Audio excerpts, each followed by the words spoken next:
O que vai acontecer no Brasil é uma incógnita. Nós sabemos que depois que o Bolsonaro perder o seu poder como presidente, vai vir as retaliações sobre a vida dele, né? Vão vasculhar a vida dele, vão vasculhar tudo que ele cometeu aí de erro e vão vasculhar também a vida, o passado corrupto dos seus filhos, né?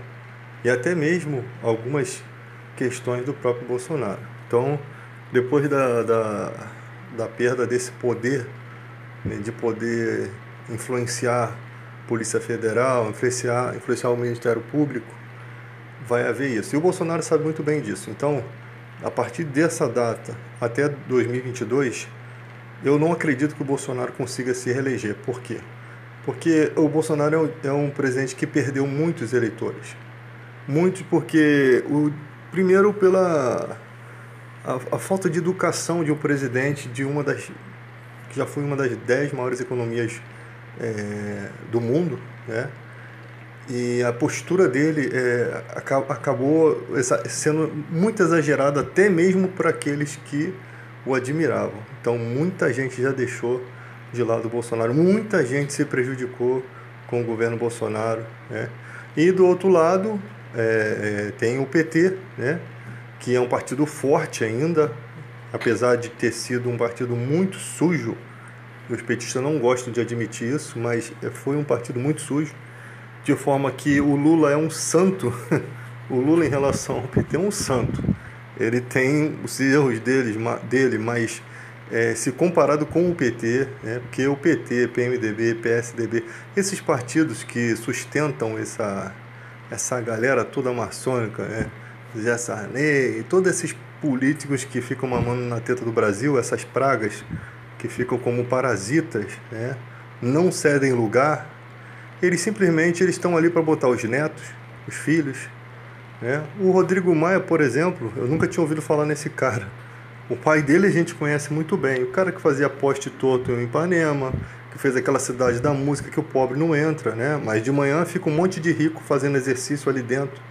Um lugar que é a cidade da música, eu não sei como que as pessoas conseguem ter personal trainer ali.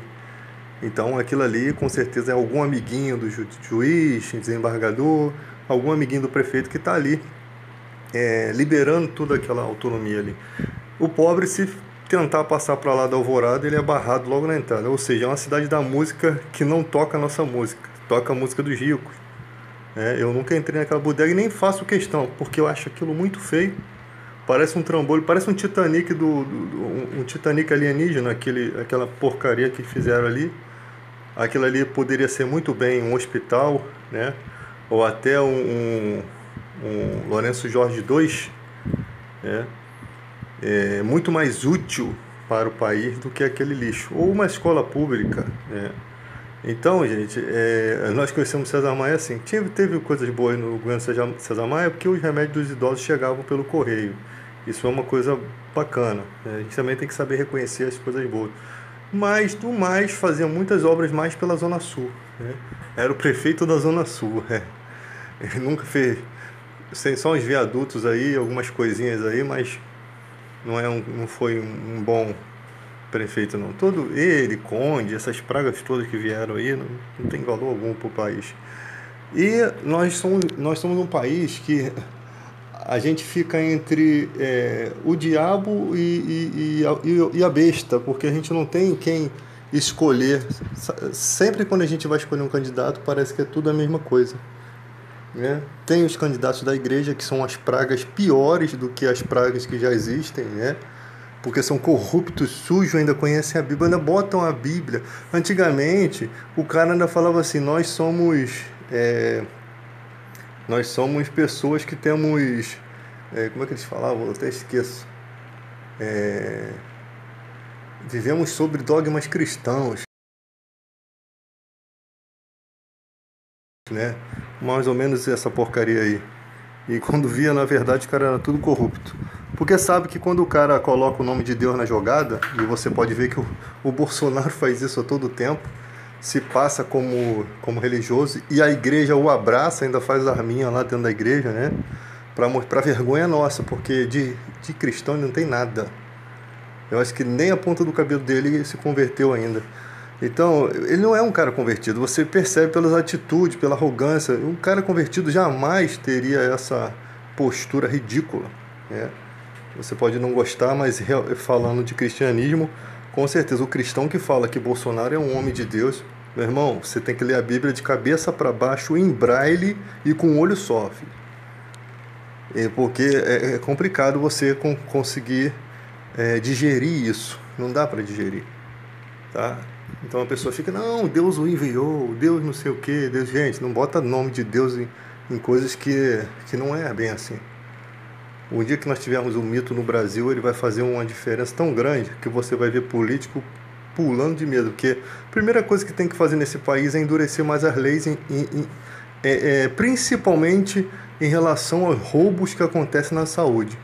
Que é a coisa que não pode jamais ter roubo. A saúde é a coisa mais importante do nosso país. Educação, cara, a gente aprende na vida, a gente aprende pela internet, a gente aprende com as pessoas, a gente aprende quebrando a cara. Segurança pública nunca vamos ter totalmente, porque nós temos bandidos de fardas, bandidos sem fardas, bandidos em todo canto, bandidos engravatados. Nós sempre vamos ter essas porcarias. Você pode ver que não se fortalecem pequenas leis. Tem gente aí que dá calote nos outros. Tem canais de televisão que dão golpe nos outros. Vai lá, bota um monte de quadradinho lá, encontra o cavalo que está sem rabo. Aí o cara vai lá, liga para lá, perde um dinheirão. Isso é golpe. Isso é golpe legalizado. Tem um monte de gente que ganha loteria aí que não vai buscar o prêmio. Vai ver que mataram o cara. Você não sabe. Você não tem como esconder a conta bancária do gerente do banco onde está o dinheiro que você ganhou o prêmio. E tem um monte de gente fazendo treta para poder pegar aquele dinheiro, se passando pelo ganhador. Então é uma imundície. É um país que os políticos jovens, políticos de novo, tomam vacina na frente da pessoa da saúde e do idoso. Ainda bem que nesse ano eles se ferraram, cara. Ainda bem que eles foram idiotas de ter publicado isso na internet. Tomaram um chute bem no ganha-pão e nunca mais vão fazer isso. E tem um monte de gente posando aí de defensor da moral, dos bons costumes, defensor da família. E são tudo calhorda, tudo canalhas. E ainda tem uns puxa-saco que ficam ganhando dinheiro para ficar passando pano nas bostas do presidente. Vamos ser realista. Não é porque você não gosta de Bolsonaro que você tem que ser petista, não. Eu não gosto de Bolsonaro e não sou petista. Para mim o PT não serviu. Para mim Bolsonaro muito menos. Então, aí sempre que você vai criticar o Bolsonaro, as pessoas esquerdária, o cachaceiro, é sempre a mesma figurinha, tá repetitivo, isso já virou clichê, gente. Entendeu? Nosso problema nós queremos um presidente sério, nós queremos um presidente que respeite, o uso da máscara, que respeite a Organização Mundial da Saúde, não ficar essa idiotice de cloroquina, Mas Deus não dá asa a cobras, Elas têm que tomar Red Bull. Se elas quiserem voar, elas têm que tomar Red Bull. Então, gente, falando da cachaça do Lula, mas esquece o avião de cocaína do presidente. Vergonha para a Força Aérea Brasileira, vergonha para o presidente da República, vergonha para o povo brasileiro que votou, porque os 40 quilos de cocaína estavam lá. E eles não estavam lá. E quem é o responsável? Nem sempre aquilo que você está vendo na televisão é o certo, é o responsável por aqueles 40 quilos de cocaína, Eu sempre falo que se o Luciano Huck for presidente, vai ser complicado guardar essa cocaína pelo tamanho do nariz do Luciano Huck. Vai ser difícil guardar os 40 quilos em segurança. Então, gente, infelizmente, o nosso país precisa de pessoas que analisem os seus próprios candidatos. Pessoas que sejam realistas, pessoas que cobrem do seu próprio mito. Esse aqui é o meu candidato que eu escolhi. Cobre dele. Cobre dele, que você não vai deixar com que ele nem seja manipulado pelas outras pessoas, porque você não chega na presidência sem dever favor aos outros. Você não chega na presidência, nenhum partido chega a conquistar cargos sem dever favores a empresas. Fica aquele negócio, JBS deposita 200 mil, aí descobre, não, eu devolvo esses 200 mil, para o meu partido e meu partido me devolve de volta. É uma palhaçada. É roubo descarado. Ele não é corrupto. O laudo da Polícia Federal autenticou a bomba do Guandu. Autenticado pela Polícia Federal. Por que não foi expulso? O Exército não conseguiu, porque o Exército tem perito, não sei como é que é isso daí. E fica tudo escondido. Tem um monte de processo em segredo de justiça. Tem que acabar com esse negócio de segredo de justiça. Vagabundo não tem que ter segredo de justiça. Processo de coisas erradas não tem que ter segredo. Por que ter segredo de justiça? Atrapalhar em que investigação? E o segredo fica ali para sempre. A mídia, ela noticia uma coisa hoje, você pega aquela informação, é uma coisa sem pé nem cabeça. Você não sabe o destino daquilo. Você tem que saber o início, o meio e fim de uma coisa. Não basta você saber só o meio ou só o início. O importante seria que você soubesse pelo menos o fim. E o fim sempre acaba em pizza. Sempre acaba eles sorrindo e a gente, um cara de tacho, achando que tudo ia e que realmente eles iam receber alguma punição. Nós vivemos num país onde o celular na cadeia, tranquilo. Então como é que vocês querem mudar? Como é que vocês querem preso trabalhando? Não vai mudar, meu filho. Tem celular dentro da cadeia, tem coisas dentro da cadeia que você nem imagina. Então como é que vai mudar o país? Não muda. Eles não querem mudar. Por mais que você faça algum esforço, não querem mudar. O que nós podemos fazer é responder na urna e começar a refletir sobre o nosso voto. A discutir, mas respeitando. Eu respeito o seu pensamento, você respeita o meu, eu respeito o candidato que você escolheu, mas eu tenho o direito de confrontar as ideias dele e você tem o direito de confrontar as minhas ideias. E a gente não tem que se matar por causa deles, não. Nós temos que decidir o que está certo e o que é errado. Nós estamos brincando de Facebook. Nós estamos brincando. Então, como é que vai ser o destino do país agora? Bolsonaro, eu acho que ele não consegue se reeleger. Eu acho que não consegue. Porque muita gente se prejudicou no governo Bolsonaro. Muita gente. Dificilmente alguém conseguiu se levantar no governo Bolsonaro. Não esquece o PT, vamos falar daqui para frente. E ele precisa se reeleger. Por quê? Porque vai vir a caça às bruxas. Toda essa treta que o Sérgio Moro fez com o Bolsonaro, com o Dallagnol, para prejudicar o Lula, vai ter retaliação, porque o PT é um partido forte. Vai ter reviravolta. Então eu não sei como é que vai começar a compra de cargos. Eu não sei o que os Estados Unidos conhece da política brasileira, a ponto de o Brasil, às vezes, babar tanto o ovo dos presidentes americanos. Eu não sei o que a inteligência americana sabe dos podres da política brasileira. Deve saber muita coisa, porque na época do Obama, quando se falou em pré-sal aqui, o Obama pegou um avião e veio para cá. Eu sei que existe, a Petrobras é uma multinacional e tem muitos interesses americanos, tem muitos acionistas americanos. Mas é vergonhoso, o presidente vir para ver isso daqui, filho, tem alguma coisa errada. Infelizmente, ou felizmente, nosso país, nós estamos numa situação em que a internet se tornou uma grande arma, uma grande fundamental arma, principalmente em combate aos fake news. Mas agora a gente tem que criminalizar os produtores de fake news. Criminalizar, responsabilizar. Eles ficam muito à vontade para criar fake news. Começaram criminalizando agora e agora parece que deu uma parada e continuaram criando fake news. Então tem que criminalizar de uma forma mesmo, a mostrar mesmo, fez isso aqui, vai pagar, vai ser punido. Entendeu? Porque aí eles não conseguem mais manipular o pensamento das pessoas. Nós estamos num país, eu sempre falo isso, em que o povo, as pessoas comuns, acreditam que a televisão, o que acontece na novela, é vida real, gente. Tem atores sendo agredidos na rua porque acham que o vilão lá da novela realmente é um cara do mal. Então você vê que a coisa é ruim aqui, a questão de educação, a questão de entendimento. Isso tudo, os políticos que são inteligentes, eles sabem muito bem.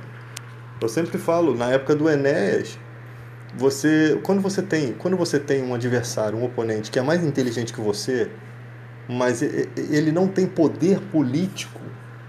Você não pode ficar confrontando com ele, que ele vai te vencer a qualquer batalha. Você só pode fugir dele. Era o que os políticos faziam. O Enéas falava pro Collor: me dá 30 minutos de televisão, 10 minutos de televisão que eu acabo contigo. E o Collor fugia, né? O Collor não respondia. É todo educado, mas podre por dentro, mas todo educado. Foi muito sábio o Collor, né? Por mais maldito que seja, era muito sábio. E o Enéas ali, ó, só discursando verdades. O Ciro Gomes discursa muitas verdades. O cara entende de economia. O cara entende de economia. Você pode ter qualquer preconceito, achar que ele bateu na Patrícia Pilar, isso já foi desmentido. Você pode ter qualquer preconceito contra o Ciro Gomes, mas, ó, tome vergonha. O cara é professor de Direito Constitucional formado em Harvard. O cara fez economia em Harvard. E tem muita gente que tem inveja do Ciro Gomes ter um diploma em Harvard. O Witson tentou ter um, né? Mas só que descobriram que foi comprado na Rua da Alfândega. O ministro do Bolsonaro foi expulso no primeiro dia, nem chegou a assumir porque falsificou. Tinha uma outra menina que era bióloga, também falsificou. Ou seja, o Ciro tem o diploma e as pessoas não acham que o Ciro merece ser o presidente do Brasil. Eu não entendo isso, cara. Eu não entendo. Você pode ver as sabatinas que o Ciro é sabatinado por vários especialistas. Eu até acho que tem muita gente muito mais importante que poderia dar mais visibilidade, mais notoriedade a isso, como o Meirelles podia entrar num debate com o Ciro Gomes. Alguns ministros aí grandes, né? Paulo Guedes não, porque Paulo Guedes eles não se dão, não se bigam. Então, pessoas de inteligência mesmo para debater economia, né? Inclusive o Paulo Guedes no passado aí queria chamar o Ciro para ajudar, né? No barco deles aí, no barco pirata deles. Então, nos debates do Ciro Gomes, o Ciro Gomes é super eloquente, é um cara que se mostra inteligente, porque o cara já teve cargos políticos de administração do país. E o povo ainda tem esse preconceito de PT. Ah, o cara não pode ser. Você é funcionário de uma empresa de cerveja, então você é cachaceiro por isso? Então o cara não pode ter trabalhado com o PT. O próprio Bolsonaro já foi de vários partidos, né? O último aí, o PSL, mais sujo que pau de galinheiro. Quando vocês falam do PT, vocês nem têm direito de falar, porque o presidente de vocês foi eleito por um partido imundo. Foi eleito falando mentiras. Então as pessoas ficam, esquerdopata, isso não vai mudar o resultado do país, não. Isso não vai mudar. Ninguém quer tirar o presidente de vocês, não. Porque quem vai entrar? Mourão. Outro parasita. Rodrigo Maia. Outro que também não serve para nada. Haddad. Professor de Direito Constitucional também. Coitado. Mas é outro também que não teria condição de administrar o Brasil. O cara que tem condições é o Ciro. Porque o Ciro, ele é um cara que conhece. E foi ele o responsável da transposição do Rio São Francisco. Né? Que tanto vocês querem mostrar que foi o Bolsonaro aí, mas quem tirou do papel foi o Ciro Gomes. Então ele tem uma história no país, ele tem uma bagagem. E as pessoas pensam, o Ciro Gomes quer ser presidente, porque se o Ciro é tão inteligente, por que não consegue? Porque o povo é burro, simplesmente porque o povo não consegue enxergar. Eu mesmo passei a conhecer o Ciro Gomes há pouco tempo. Eu tinha também o mesmo preconceito, mas quando eu comecei a analisar, ouvir gente, como a gente pode escolher tantos idiotas, sendo que nós temos um Enéas aqui. Nós temos o Enéas. Temos um cara que é da época do Enéas, um cara que representa bem a política, que abriu mão de 3 aposentadorias só por não ser ético. Ou seja, tem um monte de benefício do judiciário, um monte de benefício dos penduricários da política, dos próprios 3 poderes, de todos os 3 poderes e mais o Ministério Público. Tem todos os benefícios ali, tantos benefícios ali, que é lei, mas não é ético. Não é ético com a situação do país, não é ético com a situação do povo brasileiro, que sempre foi difícil, e na situação atual que se agrava com a pandemia, nenhum deles pensaram em abrir mão dos seus benefícios. E o Ciro abriu mão de 3 aposentadorias que ele tinha direito, mas por não ser ético, no valor de R$88 mil, só para poder ninguém jogar na cara dele, né, que ele mama nas tetas do governo. O Bolsonaro não quis abrir mão do auxílio moradia, mesmo tendo moradia, porque ele sempre falou, eu só nego tudo. Eu só nego tudo. Ele falou com as próprias palavras dele. E isso é verdade, porque o cartão corporativo do cara é esbanjado, né? Então, gente, é realidade, é realidade. Você pode defender, mas é a realidade o que está acontecendo no país. Vocês querem um mito? Busque pelo menos um que se pareça com um mito de verdade.